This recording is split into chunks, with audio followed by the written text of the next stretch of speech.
I have been playing a lot of 70s glam rock this week whilst I'm doing my stuff, because it is actually impossible to be in a bad mood when listening to T-Rex.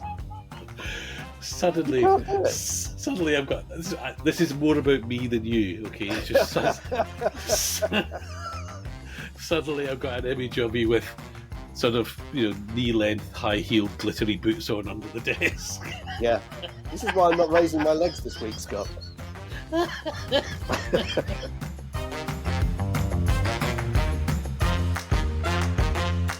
Hello and welcome to Talking Utter Slot, the podcast about having fun, chaps. It's all about fun with toy cars. My name's Scott. You'll be able to tell I'm the one with the very blocked nose, so apologies in advance if I cough and splutter, although I'm going to do my best to not speak very much because my charming, intelligent, and let's face it, dashingly good-looking co-host, Nick, has got lots to say. Have I? Okay, I have. Am I me? Are you you? There seems to be a bit of a rash.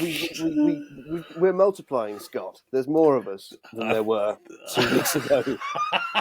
I wondered where this was going. Yes.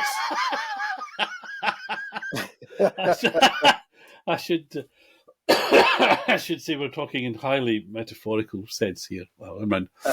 We've noticed at least one podcast which looks quite similar, although I am not being played by the mad bloke out of Blazing Saddles in this episode. Who?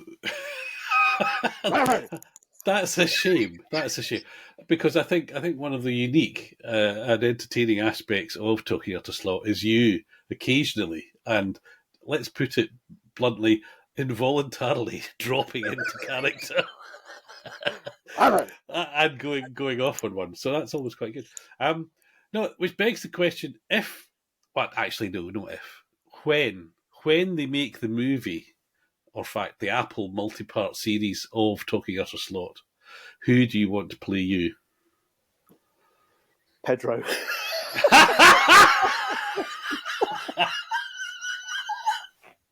Okay. I presume you mean the bloke who does Mandalorian. Yeah, him. Yeah. Oh no, who's the other? Is the guy who in Sicario? Is that Pedro somebody? Probably. No.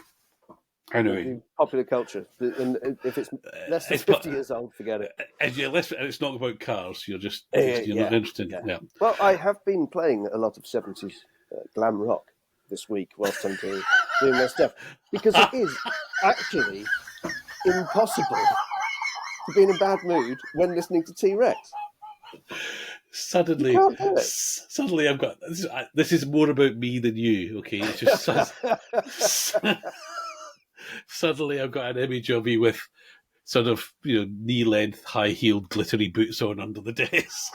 Yeah, this is why I'm not raising my legs this week, Scott. Yeah,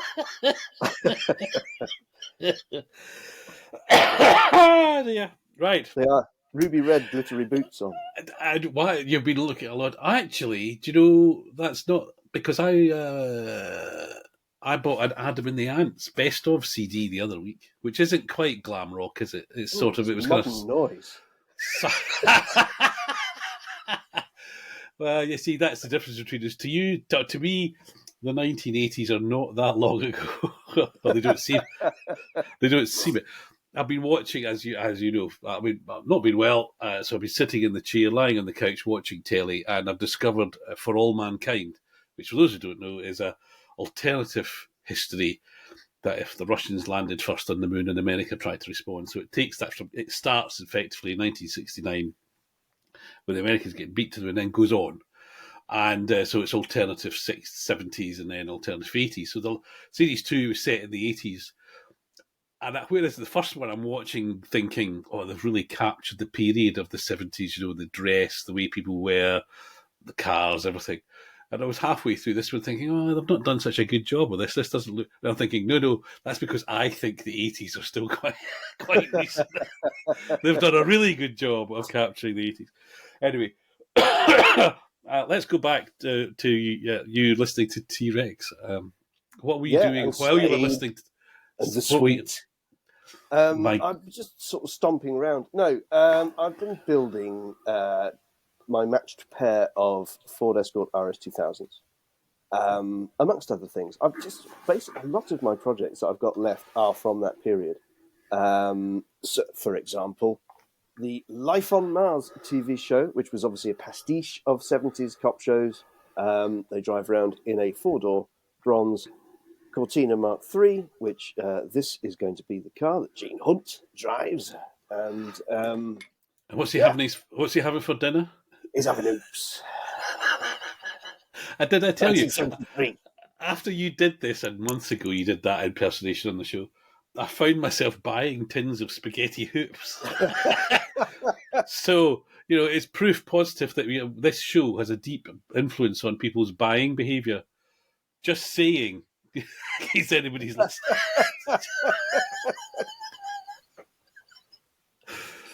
Yes. Anyway. Well, I've been revisiting Life on Mars, which needs to be done because it's the best British TV programme of the last 20 years.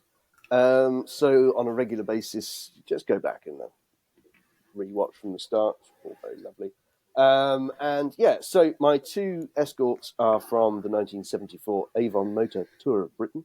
One was driven by Roger Clark, obviously Ford Works hero. The other one was driven by Jerry Marshall, who was the Vauxhall Works hero.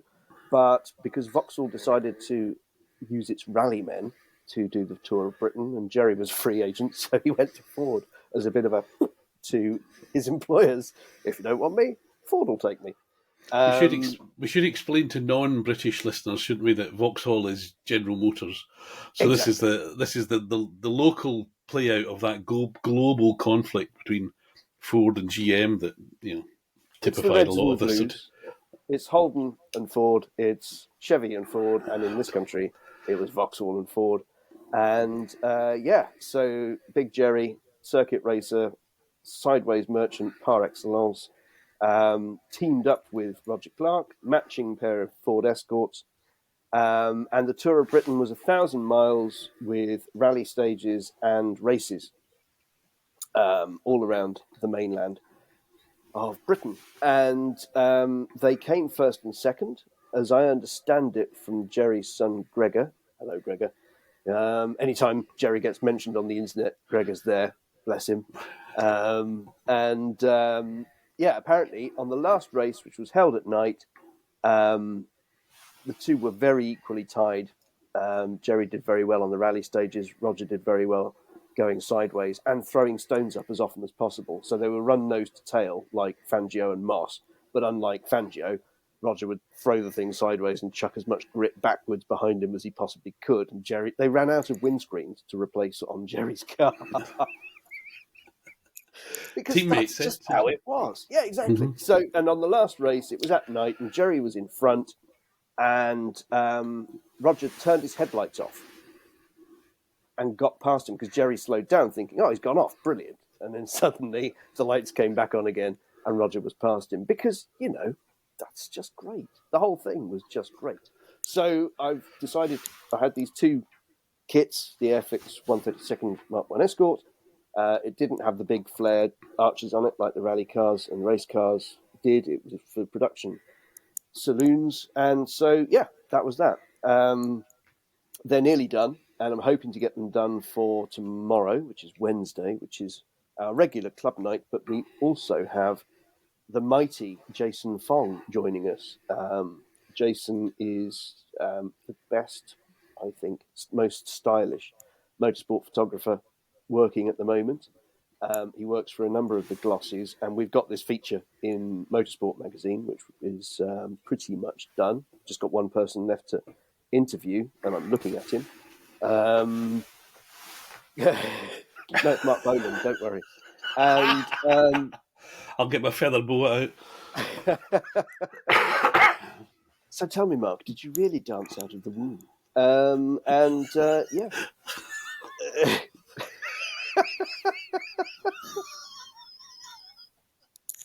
That's the only dodgy one. Cosmic Dancer is not a great song, but any other T-Rex song is going to put you in a good mood. Simple. So that's why I'm playing lots of it, because I need It's winter time. It's grey. It's bleak. They have roofs blown off 3 times already this week. Yeah. So stick some T-Rex on. Stop worrying. So yeah, that's all of that. What have you been doing?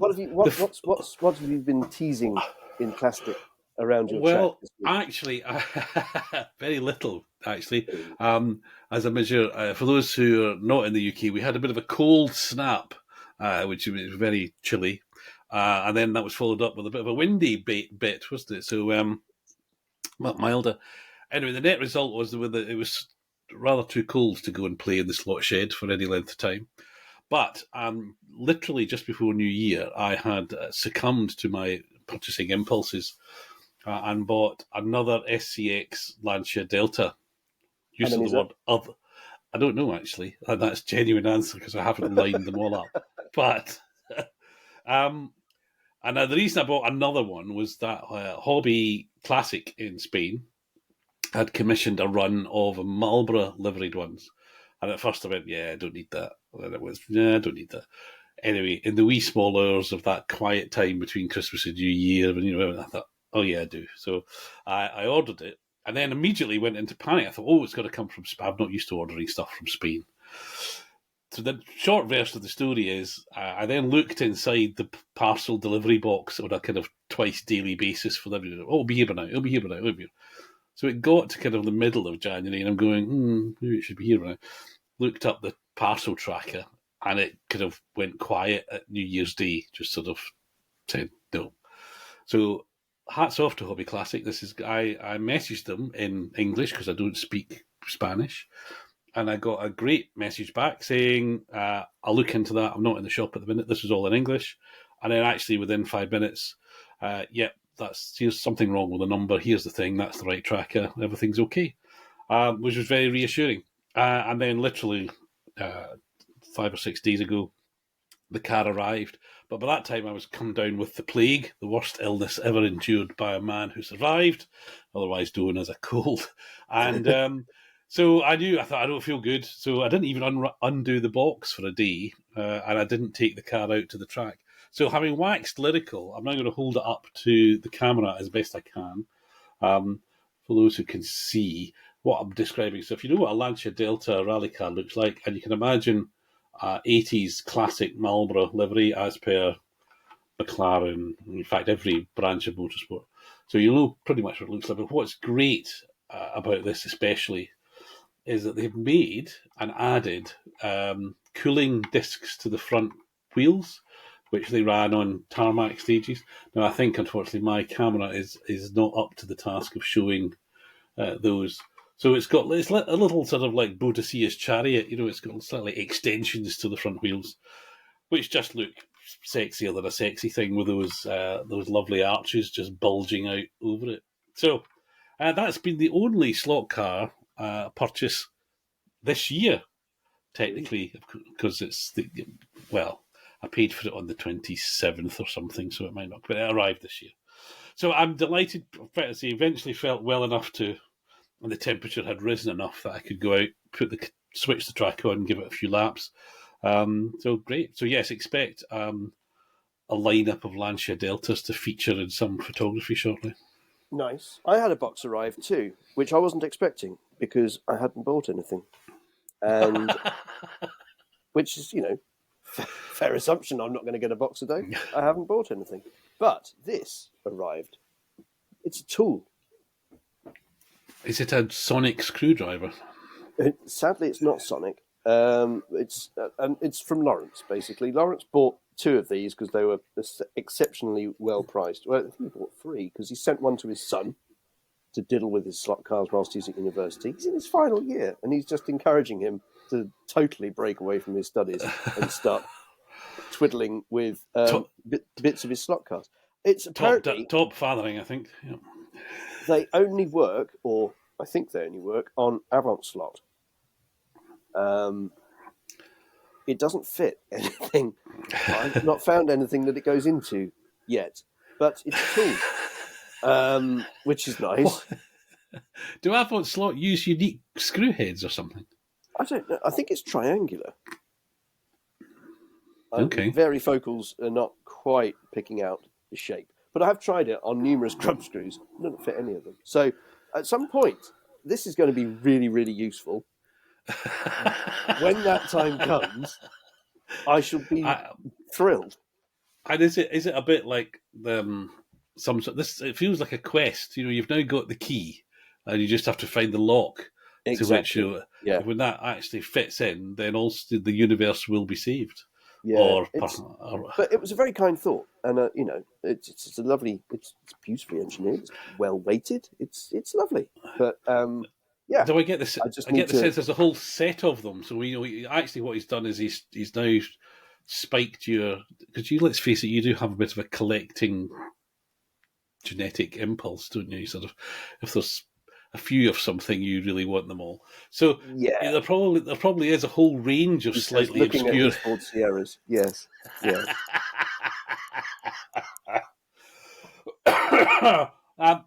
But you've been doing some fiddling, haven't you, for somebody else? Or fettling, restoring, that kind of thing. Well, I've made a start. In fact, well, I haven't. I've put the battery against the braids to see if anything happens, and some cars they do. So this is my friend Peter, who is the nephew of the late and lamented John Secchi. In the early days of this podcast, you and Pedro, I think, bought a number of his items. So basically, the set cars from Peter's first set were the Jaguar XJR9 and the Porsche 962. Porsche, yeah. So they're his set cars. He insists that they had lights when he got them, but I don't think these ones as set cars ever did. But he'd quite like some lights on those, and he'd like those basically to have to run again, because he's just bought his kids a scalextric set, basically. He's also got the two Turbo Flash F1 cars, Lotus and the Williams. Which number? Number 3, I hope. Number 5, sorry, number 5. Red 5, yeah. It's pure Nige.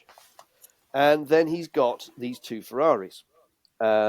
This one has John Slot Secchi on the side.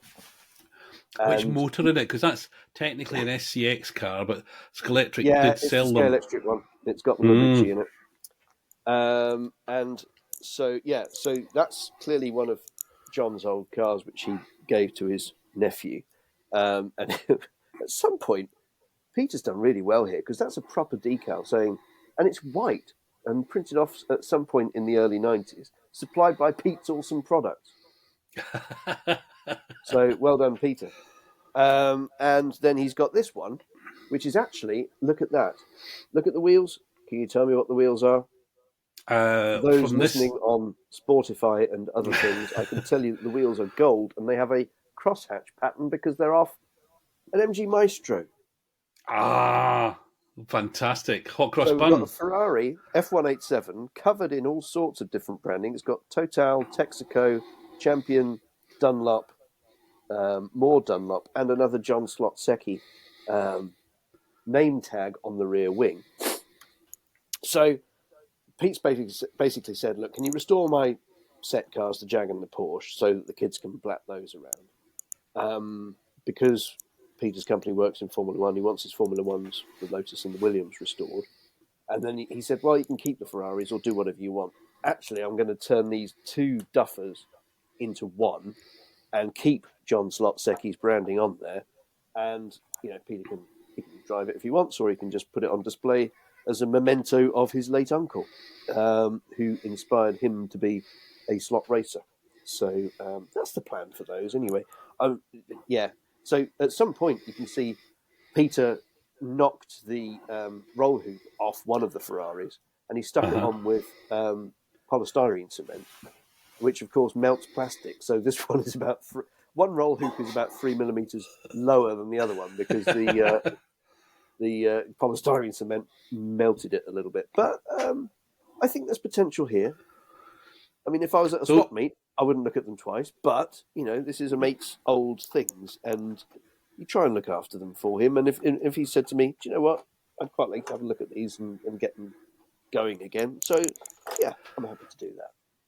good. Those Ferraris were good cars. I mean, they still are. I mean, they wouldn't keep up with an NSX or an NSR. Sorry. This is part of my problem with the NSRs, is that we run old SCX F1s as a class, and they're perfectly fine. And there's a variety of cars, so you can turn up with a six-wheel Tyrrell or a Ligier, and it's no slower than a McLaren or one of these Ferraris with the RX motor. We run up to, they started putting steering on them with the Jordan and the Minardi in early 90s, and those cars are in too because they're just as quick or just as slow. But it's really good close racing, and they're one of the quickest non-magnet classes we have. You don't need to buy a generic thing with a pseudo paint job on it. There's plenty of decent 80s F1s 80s cars. There, yes, they're talking out of slot, advocating for race old stuff. It's not because we're environmentally friendly, because I'm certainly not. It's just that old stuff is what I remember, and it's also available quite cheaply, to be honest. Yeah. I bought I bought two in the old days. Me buying two of the same car almost never happened because why would I do that?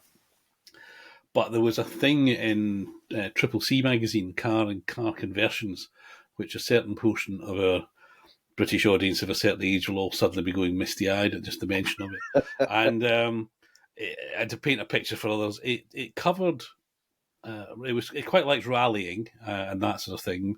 It did cover other stuff, but it was really about making cars go faster in a proper sense. It wasn't about customization or anything. It was. And it was fairly densely written, but it was actually some great writing in there, great artwork from illustrators. Anyway, they had a project. They were going to make a Caterham. They were going to take the Tamiya 1/24th scale Caterham kit, which was quite a small car in that scale, and make a slot car out of it. So there was all sorts of elaborate, chassis engineering and bits of plastic and stuff going on. I thought, I'm going to short circuit this. I'm going to get one of those Ferraris because that chassis is flat with the motor in it, and just adapt that black chassis to fit a Caterham. Of course, even at 1/24 scale, a Caterham was a lot narrower than a 1/32 scale Formula One car. So I never finished the short version of the story of my life and the difference between you're cranking out modified cars like on a daily basis. I started this thing in 1980, whatever, and it's still, the bits of it are still in a box. When I painted the body and cut bits of it away, etc. And as soon as I put it roughly together and these huge wheels were sort of sticking out the back arches, I thought, oh yeah, I'm keeping it like that. Looks fantastic. But it never got finished. Anyway, there you go. Another long forgotten memory from the vaults of Scott's drugged up brain. Well, independently of Peter as well, one of the other guys who works with him, Chris, who's relocated to Sweden, oddly. Well, not oddly, he's married a Swedish woman, and they've got 4 children in about 5 minutes. But anyway, to entertain himself and his beer buddies in Sweden during the long winter, and his children whenever they can be dragged off their pads, as is the way of modern life, screen time and all that. He wanted some advice on which slot car set to get. He's got a spare room because it's Sweden, so they've got plenty of space. And anyway, he was like, "Oh, I've been looking at Arc Pro, but scalextric seems a bit sort of UK centric. It might be quite hard to get stuff in Sweden." And so I said, "Look, do you really want strategies? Are your kids going to want strategies and stuff, or do they just want to put a car on a track and make it whiz round?" And when you're on a Friday night with your beer buddies, think, let's race some toy cars. Do you really want to get involved with programming stuff? And anyway, I successfully sold on behalf of Polycar a 4-lane large starter setup because he saw that and went, oh, that's what I want. So yeah, it's a figure of 8. It's not particularly innovative track layout, but it's quality stuff. It comes with the controllers and you can choose what cars you want on it. So he's happy. He now has a hobby. And the variable output transformer as well. That's the great. I mean, the stuff, Polycar's set stuff is great from that point of view because for newbies, you can turn it all down. I race mine at 9 volts because, why? It's fast enough, frankly. Oh, that's good. That's good. So, I mean, it's spaghetti hoops and polycar. You've Yes. your commercial influence knows no bounds. and Exactly. Advertisers, and call me. and thigh length glittery boots, obviously. Let's not forget about that. Excuse me, that's terrible. Well, so he's got a home track, and I've been focusing on my home track.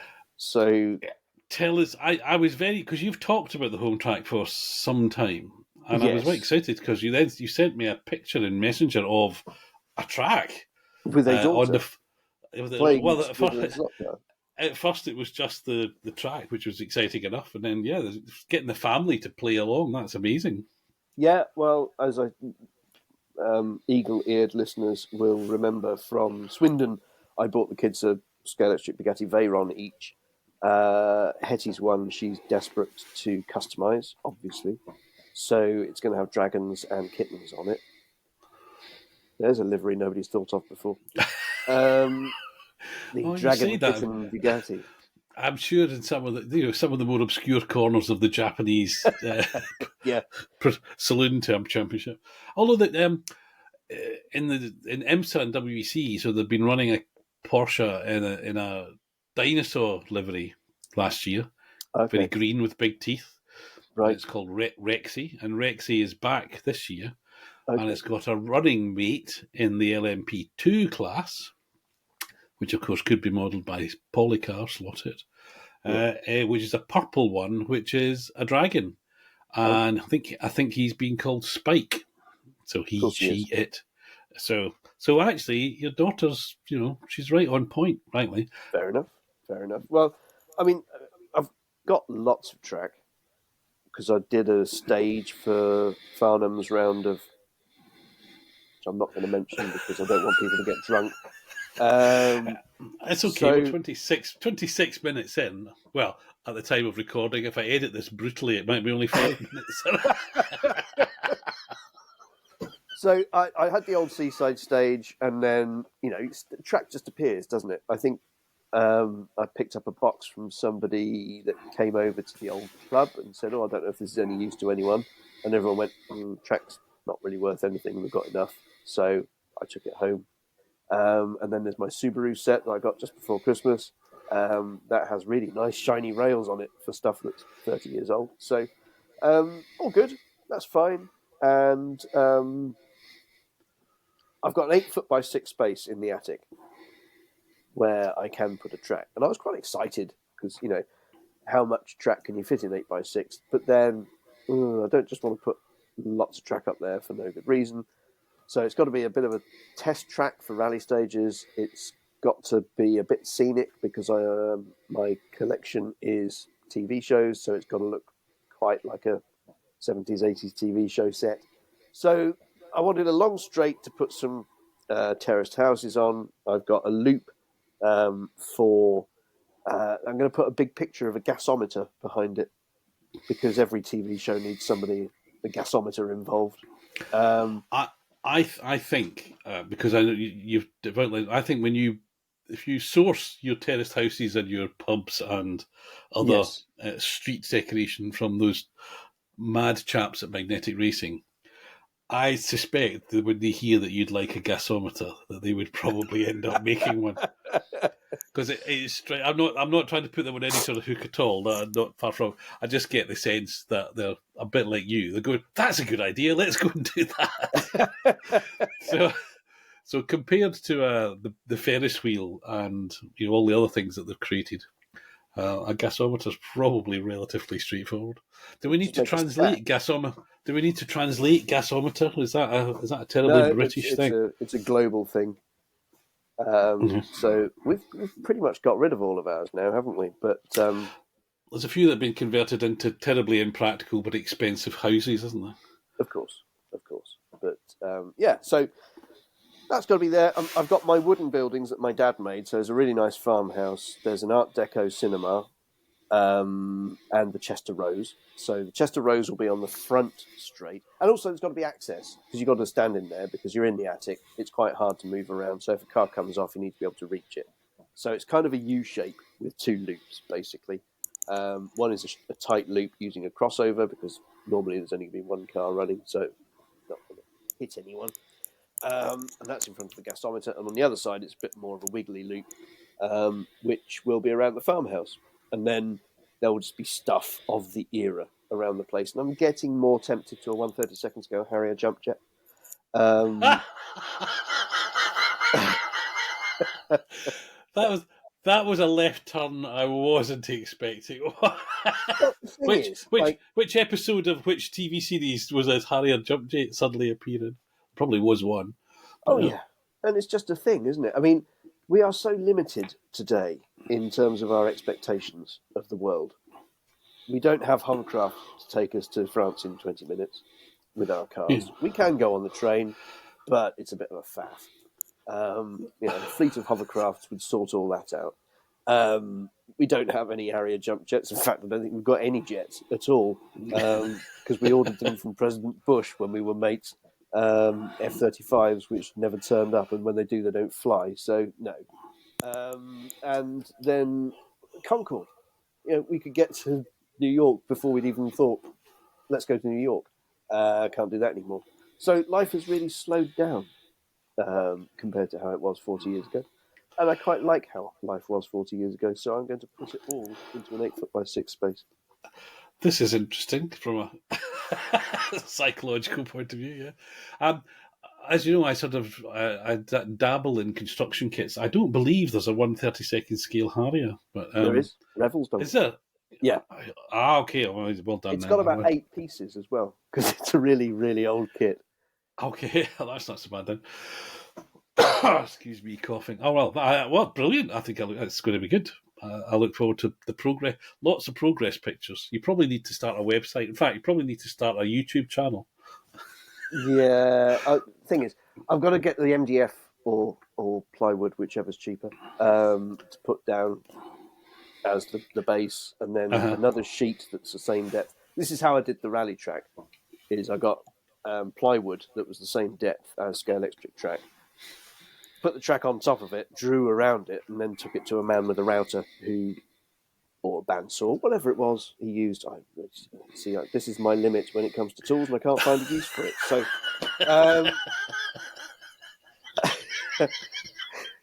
those at our club who think that I spend all week sort of devilishly engineering stuff is like, no, I haven't got a clue what I'm doing. It's just looking online and seeing which cars work tends to be my best way. That's research, though. That's just as bad, Oh God, yeah. That's the journalist. That's the journalist in you. Have you ever thought of doing a slot car book? I mean, nobody buys them, I know, but okay. I have put slot cars into, I think, most of the books. Certainly the Peugeot and Peugeot 205 Turbo 16 enthusiasts manual, available from the good retailers, and the Porsche 956 962 enthusiast manual, equally available from many retailers. They both have slot car sections in them, because obviously a manual, it goes through all the design of each area and each aspect as if, and pulls them apart, as you should for a manual. But you're never going to own one. And if you do own one, you're not going to buy one in the books. So I looked at other ways to own them, including Tamiya kits and slot cars and so on. So, they're in those. But no, I think a standalone book on slot cars is not for me. I don't think so. There's a few up on my shelves from years gone past. And it's not really singling them out to say that I haven't read them. There's a lot of books in this house that I haven't read, but I think it's definitely something which is better done than read about. But that's just me. Speaking of books and things in the 70s and 80s being great, okay. Whilst I was digging through, because I got rid of all my dad's diecast cars this week to a dealer, because life is getting a little bit too short in general. and certainly a bit too short to sell about 1,500 die-cast cars from the 50s to the 2000s. So somebody took them off my hands. But in the boxes was some books, including things like you just don't see kids opening their Christmas stockings and finding the Warlord. Annual. Excellent. Excellent. In There's fact, also they've done some new Warlords. Battle. Yeah. And Nice flag on the bottom of that. exactly, yeah. God, don't ever put Hotspur. that on a slut car. Oh, can of worms. And this has Hotspur. got the Blue Peter bring and buy ticket on it, because Blue Peter TV show, BBC, when we only had 3 channels, let alone 4.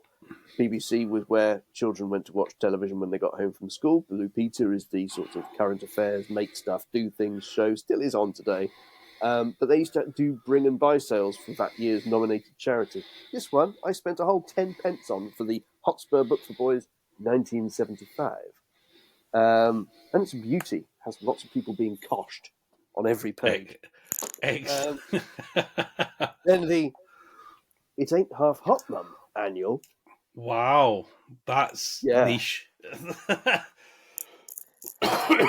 Great. And speaking of great TV, the Sweeney annual. Well, you should be. I had that blue one. I'm sure I had the blue one. So what year? Open the cover and tell 76. Me what year that was. 76. Blimey hell.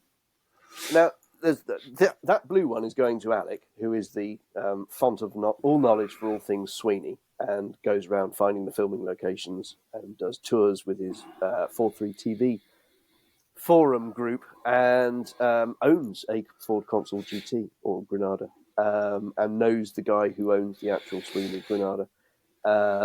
Sweeney Consul. And in return, coming back my way, is the chase cars kit of the Sweeney's Consul GT. Because I bought it, MRE had it when MRE was trading. So Chase Cars made the TV cars on 3D chassis. He was a pioneer of 3D chassis, really, wasn't he, Mr. Chase Cars? Gareth. And he made the chassis that tipped over so that when the car's going round, the car leans as it would, and it had front wheel steering, and if you kick the back out, it's going sideways, it's leaning the correct way, and he built lots of 70s American bodies so that you could do lots of 70s cop show chases. And so he had Kojak's Buick Regal, the Bluesmobile long before scalextric did it, and all of these cars drove like proper American cars in that they only really were happy going in a straight line, and if they come to a corner, it all goes horribly wrong, and they go, and it was really cool. You can still find these videos on YouTube. I don't think the mic quite caught that. Could you do it again? Did it not? No, I'm not going to do that again. You know what's going to be the short for this one, don't you? Yeah, it's going to be painful, isn't it? I'm staying off the internet for a week until I do something else stupid. He did do a Sweeney pair of the Consul and a Ford Transit, which sat on these chassis and tipped over and went sideways, and the wheels turned in the right way. So you could be Bill the driver, because that was... Regan never drove his own Consul. Regan sat in the passenger seat, usually with a couple of his sergeant and another officer in the back, chasing down villains. So, anyway, I had this kit for ages, sold it to Alec. I've always regretted it, but I thought, well, Alex the Sweeney man, I'm the professionals guy, I'm building up my collection of professionals vehicles, it's fine. But now I'm 6 cars from contentment, and that Consul just plagues me. And there was a kit that came up on eBay, and I said to Alec, "Oh, have you still got that kit? Because it came with the proper wheel inserts." And I said, "Oh, I need to copy those wheel inserts somehow." And he went, "Well, do you want the kit back? Because it's on my pile of things to do, which is never going to get done." So we've come to an agreement, and tomorrow I shall be picking up the kit, and he can have his annual and a few pounds. It was meant to be, obviously, you see, it was meant to be. It's fantastic, and I think one of the great things is the sort of the joy that it emits from you when you're talking about 70s TV shows. It's just fantastic. It is infectious. Those chassis must have been. I mean, for it to lean and steer and all that sounds. Oh, they Either were they were just serious pieces of work, and they were serious yeah. money, which is why I didn't invest, and why a lot of us didn't, because he's packed up now because it just wasn't worth his time. He came up with this Oh. brilliant system, and it fits to the standard, in inverted commas, fitting size like a PCS chassis, or Hobby Classic did the PCS sort of size adjustable chassis as well, didn't they? So any sort of, two screws at the back, one behind the guide, and then you just put your posts under any body you want, basically, and it's an adjustable chassis. And Gareth came up with tons of cars. He did the A-Team van before anyone else did it. He did a conversion on the Carrera Dodge Charger to do the Dukes of Hazzard, because nobody had a Dukes of Hazzard car out at the time. Pioneer hadn't been invented yet. All this sort of stuff. And if you go on Slot Forum, because he was mainly on there because there wasn't an alternative at the time, sort of in that period, 2009, 10-ish, you'll find lots of chase cars stuff. And it was beautiful, and it was really, really well done. And he should have sold the IP for a lot of money and didn't. So he sort of stopped, because selling one or two cars a year, it's no fun for anyone, is it? So he sold some of the bodies, because the bodies just drop onto any chassis. But the whole point was the fact that he made cars that went around a slot car track looking like 70s cop show cars. Some just fascinating. I look forward to seeing one of those. Well, as you look build up it his videos on the Tube of You. They're all still there, I think. What chase car? Is it chase cars? Is that what they would be called? Yeah, and he's got features in like Auto Express and things like that. Well worth looking up, but sadly, it just didn't work as a business as it stood. Speaking of features, because obviously it's the photographer and the journalist are all coming to the club tomorrow night. Yeah, and I know it's having a bit of a spruce up. Isn't yes, it? It's a bit like it really is a bit like the Queen coming to visit. So everything, the loo has been painted. Flushed anyway. And are you going to go run around shortly before they arrive, adorning every pillar and post with Talking Arthur Slot stickers? Because we're still down to one driver in the family. So, and that's me, and I've got to take my daughter to her theatre group, which finishes at 5 minutes past the hour of 6. So I have to get daughter home from that and then go on to the club. So I'm not going to be there much before 7:30. So all the work's been done by Lawrence and Graham to make the place shipshape. They've done beautifully. They've laid down grocer's grass around the track, so we have now got a turfed racetrack. They've put borders around all the boxes of gnarly nastiness, an old track and connections and whatever else. So they have done a star turn beautifying the place in my absence, because I've been to the club since beginning of December. The rally? The rally in Twixtmas, but that was it. But not a club night for 2 months. So, one of the things I wanted to do and been looking forward to, I've been trying to do for a while, is the Worthing HO Club. They do run HO, but they also run digital nights on Scalextric. Right. And they have a come along, we'll supply the car, so it's NASCAR and Pioneer Legends and everything. And the first one of those was last Wednesday. Okay. And before I was there, I thought, oh great, that I can go. I've got nothing else proper. I came down with a lurgy, so I didn't get to go. But I will get there eventually. But I want to try and get down. Yeah, but going to the clubs, haven't been out for a while. Before we wrap up, Yes. People may be wondering why we haven't mentioned anything that's caught our eye this week, other than, and I'm going to suggest that's because it's been a bit underwhelming. Would that be a fair summation? Yeah, NSR announced its 2024 range, and apparently there's a Corvette C8 in there, but I just can't raise that much enthusiasm. It's all like stuff we've seen before. It's all repaints of old moulds, and yes, there's a Corvette C8 in there. Okay, that's what, number 4 on the market now? 5? And then Corvette C8 there are in the world. And yeah, it'll be an NSR one, so it'll be quick, and it'll be softly detailed, and it'll be a bit wider than everyone else's, and none of the parts in it will fit any other manufacturer. I just can't be excited about it. I also saw what I think was a team slot sort of slideshow of new product. A lot of that seemed to be stuff we'd seen before. No bad thing. I'm very fond of a team slot Stratos. Livery on the Celica. Yes, that was new, but again, and I think there's a new chassis under that Celica now, isn't there? As there is under most team slot things. I've got a lot of team slot Celicas from the old days when they fitted coffee grinders for gears. And anyone who's got an old team slot Celica will know exactly what I'm talking about. And then I think we're on the cusp. Carrera have shown, or there's a list of upcoming Carreras. No pictures, so it doesn't get very exciting. But all good stuff. I think all good stuff, all predictable stuff. Nothing was kind of like, wow, they've made a space shuttle, or something, or as exciting as a Marlboro livery Delta. One thing that did see was Scale Auto are reissuing with, I can tell it's got different wheels. I don't know what else is different, but the old MSC Metro 6R4. Oh, right. Which I think has all been kind of bought up by Hobby Classics to Scale Auto. And is that right? Is it Scale Auto or part of Hobby Classic? Am I getting that right, or is it Crick? Anyway, Scale Auto.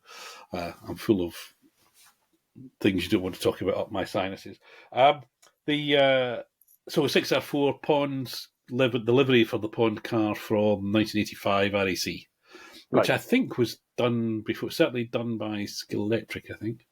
No, Scaly one's 86 Monty, because I've got that over there. Is it? All right, okay. So I thought that car had been done, but maybe it was the old MSC one that had done it. Right. Those cars, I was very excited because I wanted, big Austin Rover. Used to work there, 6R4s, big part of my life. And when those cars came out, it was just when I was kind of stopping doing slot cars. But I bought them. I go, this is great. And I put them on the track at that time. It was Scalextric track, 12, 13 volts or whatever. And they've just seemed undrivable because they were really peaky motors. And I was disappointedly, and then never really ran most of them until a few years ago when I had the track in the shed and the adjustable power. Turn the power, like a lot of things, turn the power down, and suddenly it becomes a much nicer thing. But by that time, Scalextric had finally made the one they first promised they were going to do it in 1987 or 8 or something. It was in the catalogue, and then they never brought the car out. So I think it took 30 years for the thing to finally arrive. So I'm still waiting on a Golden Wonder livery. So if anyone's listening, Golden Wonder 6R4. I did too much talking. Gareth did one, didn't he, on an MSC white kit, which took him about 6 months to get all the details exactly right. Yeah. No, more 6R4s is always a good thing. I'm quite disappointed these days by the shape of the MSC one, but it's got that huge, great greenhouse on top of it. Yeah, I was disappointed at the time, but given that the only other option was the team slot resin one, which was made by a blind man who'd never even heard a 6R4, let alone seen one. So it was definitely the best part of time. At which point we'll probably, suppose we get slagging off too many old things, and I'm desperately running out of voice. So shall we wrap up? Anything else you want to tell the grateful listeners? What else are you building? No, I've got my stash wheels, which I'm putting onto axles, which will go into cars for. That's about it. We're not. You're trying not to mention it, but I will. How far away are we from round one? 17th Weeks. of February. Yeah. So not I mean, far. Yeah. The clock is ticking. One. Yeah. North Wales, here we come. It's certainly a bit. Are you going to leave in the morning and drive all the way there? That's my plan. But plans can change. I gather the hotel's 34 quid a night, so might go up on Friday night and come back on Saturday. Other people are staying up Saturday, taking their other halves with them and seeing the bright lights of North Wales. I was going to say, hi, darling, let's have do you fancy a weekend in North Wales in February? No.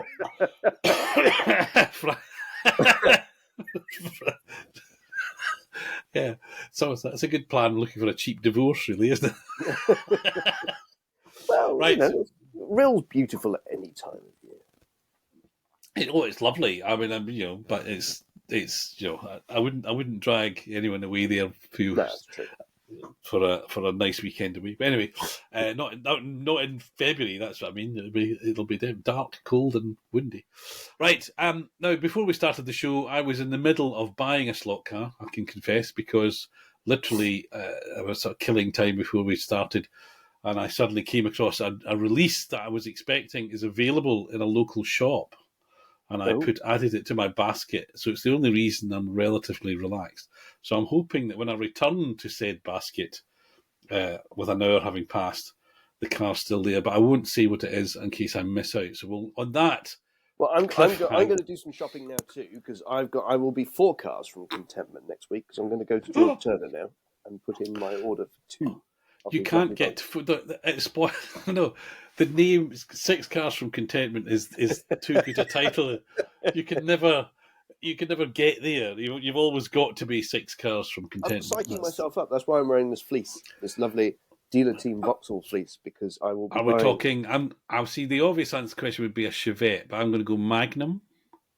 Yeah, it's a Firenze Magnum E. I think it's it's the 77 Spa 24-hour Jerry Marshall and Peter Brock car.